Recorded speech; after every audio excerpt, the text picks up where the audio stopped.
অনেক দিন পর সব বোনেরা একসাথে হলাম, সেই আড্ডা জমেছে, চা ঝালমুড়ি পার্টি, খুবই মজা হচ্ছে। আসসালামু আলাইকুম, কেমন আছেন আপনারা সবাই?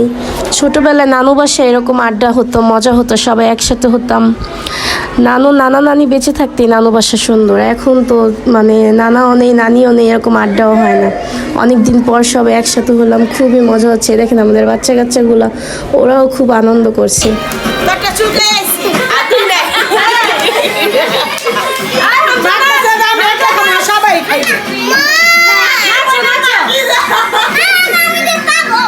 আপনারা কারা এরকম আনন্দ করেন কমেন্ট করে জানান তো দেখি।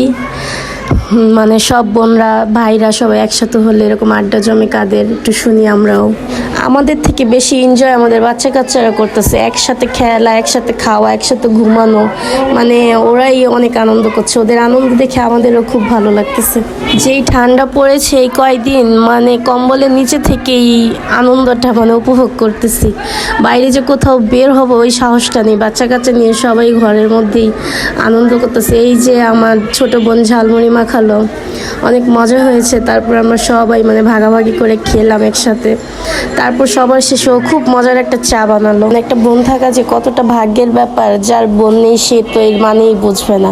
আমরা যে একসাথে কত আনন্দ করি, সুখ দুঃখ ভালো মন্দ সব কিছুই বোনের সাথে শেয়ার করি। ওরাও মানে ভালো সময়ে সাপোর্ট দেয়, খারাপ সময়েও সাপোর্ট দেয়, সব কিছু।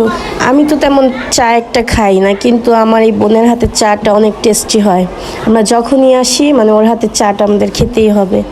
তারপর আর কি এই যে খাওয়া দাওয়া করতেছি, সবাই একসাথে খাওয়া দাওয়া করে আমার বোন চলে গেল আমাদের জন্য মজাদার চা বানাতে। তারপর মজাদার এই ঠান্ডার মধ্যে গরম গরম এক কাপ চা, আর কি লাগে বলেন? কার কার চা খুব বেশি পছন্দ কমেন্ট করে জানান তো দেখি। আমি তো বাবা চা এত লাইক করি না। সবাই ভালো থাকবেন, সুস্থ থাকবেন, আমাদের জন্য দোয়া করবেন, বেশি বেশি আমাদের সাপোর্ট করবেন। আমরাও আপনাদের জন্য সুন্দর সুন্দর ভিডিও নিয়ে আসবো। আল্লাহ হাফেজ।